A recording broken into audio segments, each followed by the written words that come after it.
मेरा नाम सोनिया है। मैं उत्तर प्रदेश की रहने वाली हूँ। मेरी उम्र 21 साल है। मेरे पति फौज में हैं। मेरी शादी पिछले साल ही हुई है। अभी मैं 6 महीने की पेट से हूँ। मैं आपको अपनी दास्तां सुनाने जा रही हूँ, कैसे मेरे देवर ने मुझे ग्रहण के दिन खोदा, दरवाजा बंद करके, क्योंकि इसमें साथ दिया था मेरे सास ने। भले मेरे सास को ये पता हो या नहीं हो मेरे साथ क्या हुआ था, पर अपने बेटे पर इतना विश्वास था कि मुझे एक कमरे में बंद कर दिया। हो सकता है मेरे भलाई के लिए किया गया हो, पर मेरा देवर मुझे खूब खोदा। मैं अपने सासू माँ को बोल दी कि मैं अंधेरे में नहीं रहूंगी, कमरे में बंद रहकर मैं नहीं रह सकती, मुझे डर लगता है अकेले रहने में, वह भी दरवाजा बंद करके। सासू माँ बोली कि तुम अकेले मत रहो, संजय को अंदर बुला लो। संजय मेरा देवर है, मेरे से मुश्किल से 1 साल छोटा होगा। और फिर सासू माँ पड़ोस में चली गई। संजय और मैं एक कमरे में दरवाजा बंद करके अंदर रह गई। धीरे धीरे संजय मुझसे प्यार से बातें करने लगा, अच्छी बातें बताने लगा और देवर भाभी के रिश्ते के बारे में भी काफी कुछ कहने लगा कि मेरा दोस्त मोहन जो अपने भाभी से संभोग करता है, उसका भाई भी फौज में है और वह अपने भाभी का बहुत ख्याल रखता है। तो मैं भी मोहन को बोल दिया हूँ कि मैं भी अपने भाभी का बहुत ख्याल रखता हूँ। ऐसे ही वह मीठी मीठी बात करने लगा। धीरे धीरे वो अपना हाथ मेरे कंधे पर रख दिया।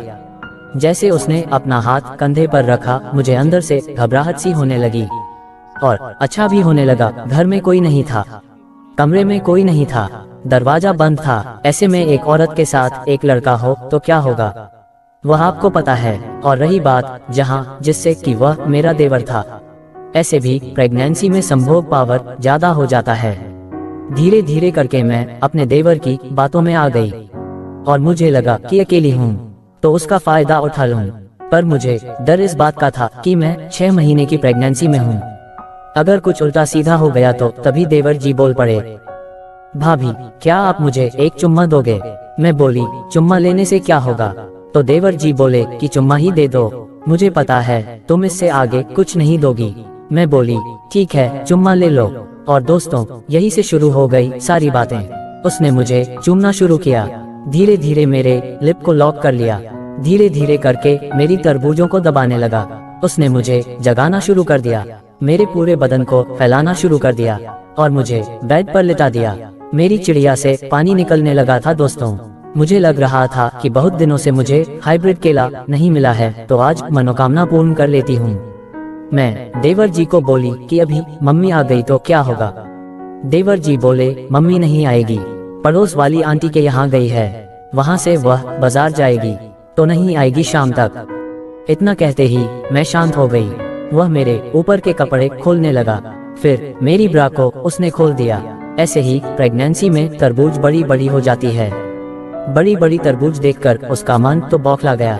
दोस्तों तुरंत ही अपने मुंह में ले लिया और चाटने लगा, चूमने लगा, मेरे गाल को चूमने लगा, मेरे होंठ चूमने लगे। मैं भी काफी ज्यादा कामुक हो गई थी। उसके बाद उसने मेरे पेटीकोट को ऊपर कर दिया और फिर मेरी चिड़िया को चाटने लगा।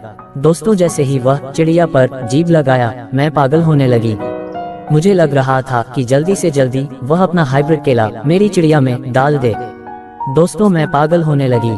मैं तकिया पकड़कर अपने दांत दबाने लगी। देवर ने मुझे पागल कर दिया। इतना छेड़ा उसने ऊपर से नीचे तक, किनारे से लेकर बीच तक वह जीभ से चाटने लगा। मैं बेचैन हो रही थी और मैं तुरंत बोल रही थी, देवर जी कुछ करना है तो जल्दी करो, इतना मत छेड़ो मुझे, मैं पागल हो जाऊंगी, मैं बहुत गीली हो चुकी हूँ, उंगली लगाकर देख लो अभी। देवर जी ने मेरी चिड़िया में उंगली सटाई। उन्होंने खुद बोला, भाभी जी आपकी चिड़िया तो काफी गीली हो चुकी है, काफी गर्म हो गई है। तो मैं बोली कि देरी मत करो, मुझे जल्दी से जल्दी खोद दो। उसने अपना हाइब्रिड केला निकाला और फिर चिड़िया में डाल दिया। औजार बहुत ही ज्यादा मोटा था, पूरा का पूरा केला मेरी चिड़िया में समा गया। अब वो जोर जोर से धक्के देने लगा।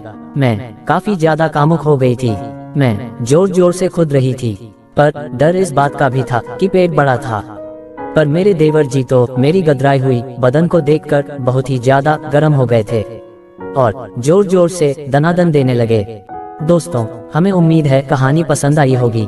ऐसे ही मजेदार कहानी सुनने एवं देखने के लिए चैनल को सब्सक्राइब करके घंटी को दबाकर ऑल पर सेट कर लें, ताकि नई नई वीडियो की जानकारी सबसे पहले आप तक पहुंच जाए। हमारी वीडियो को ध्यान से सुनने के लिए तहे दिल से आपका शुक्रिया।